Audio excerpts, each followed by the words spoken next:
नमस्कार दोस्तों। आज हम लोग जानेंगे कि वाच्य क्या होता है तथा ये कितने प्रकार के होते हैं।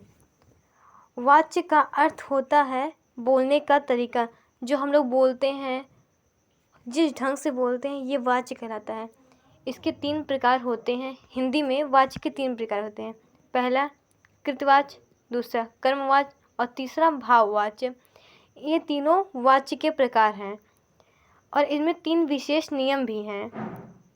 पहला नियम, यदि कर्ता के साथ विभक्ति चिन्ह हो और कर्म के साथ विभक्ति चिन्ह न हो तो क्रिया का लिंग और वचन कर्म के अनुसार होता है। जैसे एग्जाम्पल में यहाँ पे है, विवेक ने खीर खाई। विवेक यहाँ कर्ता है, ये पुल्लिंग है, एक वचन है, तो इसके साथ विभक्ति चिन्ह है तो ये कर्ता है, तो इसका विभक्ति चिन्ह है। फिर खीर खाई, ये कर्म है, खीर कर्म है, ये स्त्रीलिंग और एक वचन है, और इसके साथ क्रिया है खाई, जो कि स्त्रीलिंग एक वचन है। तो जो दूसरा रूल है, तो दूसरे रूल के अकॉर्डिंग यदि कर्ता विभक्ति सहित हो और कर्म भी विभक्ति सहित हो, ध्यान दीजिएगा, यहाँ पे कर्ता भी विभक्ति के साथ हो और कर्म भी विभक्ति के साथ हो तो क्रिया का लिंग और वचन ना तो कर्ता के अनुसार होगा और ना ही कर्म के अनुसार होगा। यहाँ हमने पहले नियम में पढ़ा था कि केवल विभक्ति चिन्ह कर्ता के साथ होगा और कर्म के साथ नहीं होगा, और क्रिया का जो लिंग और वचन है वो कर्म के अनुसार बदलेगा। पर यहाँ पे जो विभक्ति चिन्ह है वो कर्ता के साथ भी होंगे और कर्म के साथ भी होंगे, और क्रिया का लिंग और वचन कर्ता और कर्म दोनों के अनुसार नहीं बदलेगा। तब यह क्रिया सदैव एक वचन और पुल्लिंग होती है। इसका उदाहरण है, राम ने रावण को मारा। राम कर्ता है तो इसके साथ विभक्ति चिन्ह ने लगा है। रावण कर्म है, इसके साथ विभक्ति चिन्ह को लगा है। तो राम कर्ता है, ये पुल्लिंग एक वचन है, और रावण कर्म है, ये भी पुल्लिंग एक वचन है, और मारा मतलब कि मारना एक क्रिया है जो कि पुल्लिंग एक वचन है। और यही दूसरा एग्जाम्पल है, वो है सुनीता ने खीर को खाया। तो यहाँ पे सुनीता स्त्रीलिंग है, एक वचन है, ये भी कर्ता है, और इसके साथ जो विभक्ति चिन्ह है वो ने लगा हुआ है। और दूसरी जो है खीर, वो कर्म है, ये स्त्रीलिंग एक वचन है और इसके साथ विभक्ति चिन्ह को लगा है, और खाना एक क्रिया है जो पुल्लिंग एक वचन है। पुल्लिंग एक वचन है। यह तो हम अब चलते हैं तीसरे नियम के अकॉर्डिंग। तो तीसरा जो नियम है वो है, यदि कर्ता विभक्ति सहित हो तो क्रिया सदैव कर्ता के अनुसार होगी। यहाँ पे दिया गया है, यदि कर्ता विभक्ति रहित हो, मतलब कि कर्ता के साथ कोई विभक्ति चिन्ह न लगा हो, तो क्रिया सदैव कर्ता के अनुसार होगी। जैसे उदाहरण दिया गया, राम चलता है, तो यहाँ राम कर्ता है और इसके साथ कोई भी विभक्ति चिन्ह नहीं लगा हुआ है, और चलना ये क्रिया है जो कि कर्ता के अनुसार है। ये भी राम करता है तो इसके साथ चलता है, पुल्लिंग एक वचन, ये भी। अब राम चलती है, ये तो नहीं कहा जा सकता, क्योंकि जो यहाँ पे राम है जो करता है उसी के अनुसार सदैव क्रिया होगी। दूसरा है सीता गाती है। ये सीता स्त्रीलिंग है और एक वचन है, और जो ये गाती है ये क्रिया है, ये भी स्त्रीलिंग एक वचन में ही होगा, ना कि सीता गाता है, ये नहीं होगा। क्योंकि हमने यहाँ पे पढ़ा है, यदि कर्ता विभक्ति रहित हो तो क्रिया सदैव कर्ता के अनुसार होगी। तो ये तो क्लियर हुआ। हमने इनके तीनों नियम को पढ़ा। तो जो तीनों नियम थे उनमें पहले नियम के अकॉर्डिंग था कि कर्ता के साथ विभक्ति चिन्ह हो और कर्म के साथ विभक्ति चिन्ह ना हो, तो जो क्रिया का लिंग है वो वचन के अनुसार बदलेगा। दूसरे में कर्ता विभक्ति सहित हो और कर्म विभक्ति सहित हो, तो क्रिया का लिंग और वचन कर्ता और कर्म दोनों के अनुसार ना बदल के सदैव क्रिया एक वचन और पुल्लिंग होती है। और तीसरे नियम के अकॉर्डिंग यदि कर्ता विभक्ति रहित है तो क्रिया सदैव कर्ता के अनुसार बदलेगी। और हम लोग चलते हैं क्रिया का लिंग व वचन। अगर क्रिया का लिंग और वचन कर्ता के अनुसार है तब कर्ता विभक्ति रहित होगी। जैसे कर्ता विभक्ति रहित होगी, जैसे ये एग्जाम्पल राम चलता है, तो ये कर्ता के अनुसार है, इसलिए ये विभक्ति रहित है। दूसरा कर्म के अनुसार, कर्ता के साथ न विभक्ति हो और कर्म विभक्ति रहित हो, तो ये दूसरे वाले नियम का है। जैसे सुनीता ने खीर को खाया।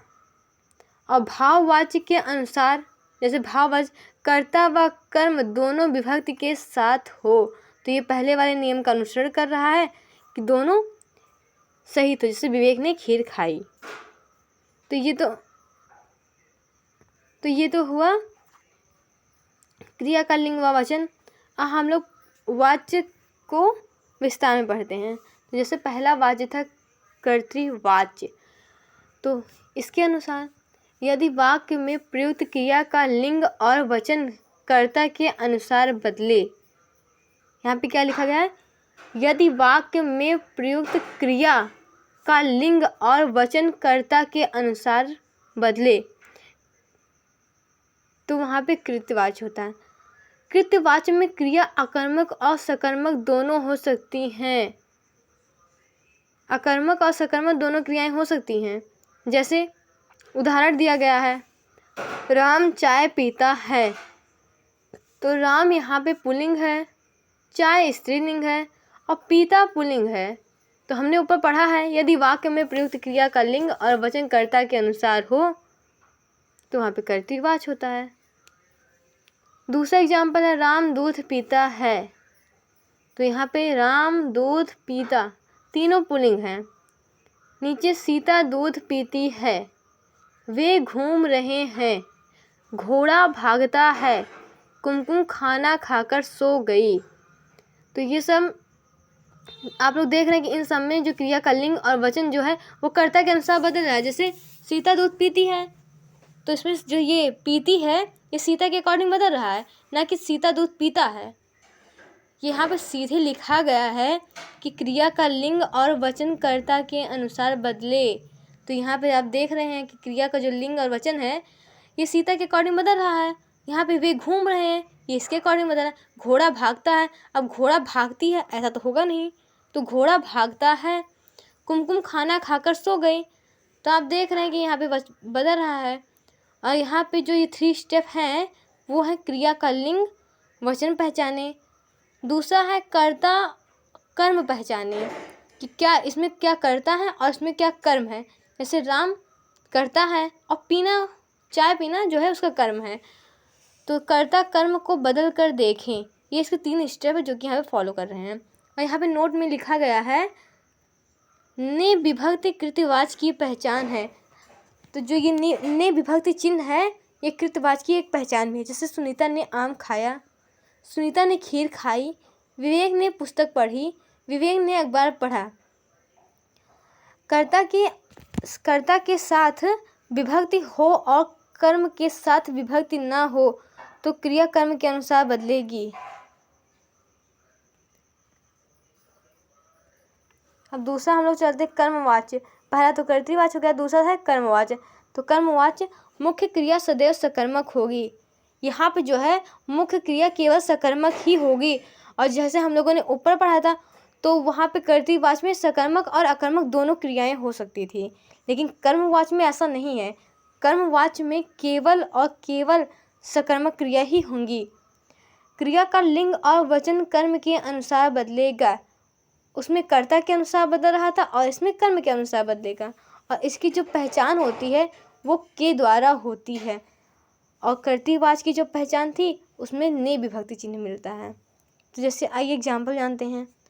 राम के द्वारा पुस्तक पढ़ी जाती है, यहाँ पे राम पुल्लिंग है और पुस्तक जो है स्त्रीलिंग और पढ़ी भी स्त्रीलिंग है, लेकिन यहाँ पे देखिए के द्वारा लगा है ना बीच में, जो कि इस कर्मवाच्य की पहचान है। अगला एग्जाम्पल है, सीता के द्वारा पुस्तक पढ़ी जाती है, सीता के द्वारा अखबार पढ़ा जाता है, कवियों द्वारा कविताएं लिखी गई, बच्चों के द्वारा निबंध लिखा गया, छात्रों द्वारा नाटक प्रस्तुत किया जा रहा है, भारत पाक युद्ध में सहस्त्रों सैनिक मारे गए, यह कहानी मेरे द्वारा लिखी गई है।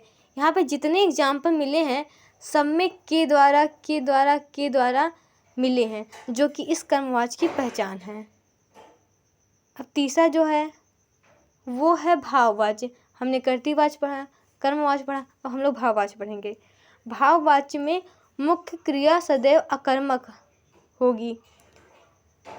कृतवाच्य में हमेशा सकर्मक अकर्मक दोनों होगी। कर्मवाच्य में केवल और केवल सकर्मक होगी और भाववाच्य में केवल क्रिया अकर्मक होगी। क्रिया सदैव एक वचन अन्य पुरुष पुल्लिंग होती है। जिसमें क्रिया है वो सदैव एक वचन होगी, अन्य पुरुष पुल्लिंग होगा। इसकी पहचान जो है वो असमर्थता और भाव का बोध होगा। आइए इसको एग्जाम्पल पढ़ते हैं। बिमला से खेला नहीं जाता, उससे पढ़ा नहीं जाता, मोहन से लिखा नहीं जाता, अब दवा भी नहीं पी जाती, चलो अब सोया जाए, चलो घूमने चला जाए, मोहन से लिखा जाता, राम से तेज दौड़ा जाता। ये सब जो है ये सब भाववाच्य के प्रकार हैं। तो इसमें देखिए अकर्मकता प्रकट कर रहे हैं कि खेला नहीं जाता है, पढ़ा नहीं जाता, लिखा नहीं जाता, तो ये सब भाववाच्य हैं। इन सबको देख के लग रहा है भाव का पता चल रहा है कि ये किस भाव से बोल रहे हैं। तो यहाँ पे हमने सबको एक साथ लिखा है कि कृतवाच्य, कर्मवाच्य, भाववाच्य। कृतवाच्य में शाहजहां ने ताजमहल बनवाया, कर्मवाच्य में शाहजहां के द्वारा ताजमहल बनवाया गया, और भाववाच्य शाहजहां से ताजमहल बनवाया। कृतवाच्य में दूसरा एग्जाम्पल है राम तेज दौड़ता है। कर्मवाच्य में एग्जाम्पल राम द्वारा तेज दौड़ा जाता है। भाववाच्य में राम से तेज दौड़ा जाता है। वह रो भी ना सकी। कर्मवाच्य में वह उसके द्वारा रोया भी ना गया, और भाववाच्य में उससे रोया भी नहीं जाता। ये तो एक से थे। तो यहाँ पे हमने वाच्य में कृतवाच्य, कर्मवाच्य और भाववाच्य में पढ़े।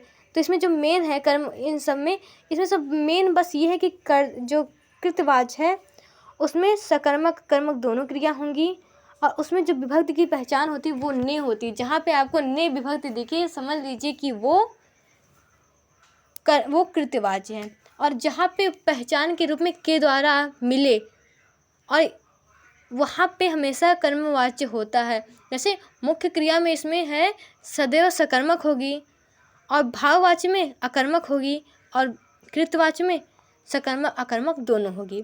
कृतवाच्य में जो पहचान है विभक्ति चिन्ह की पहचान जो है वो ने विभक्ति चिन्ह है, और कर्मवाच्य में यही पहचान के द्वारा है, और भाववाच्य में जो इसकी पहचान है वो असमर्थता और भाव का बोध होगा।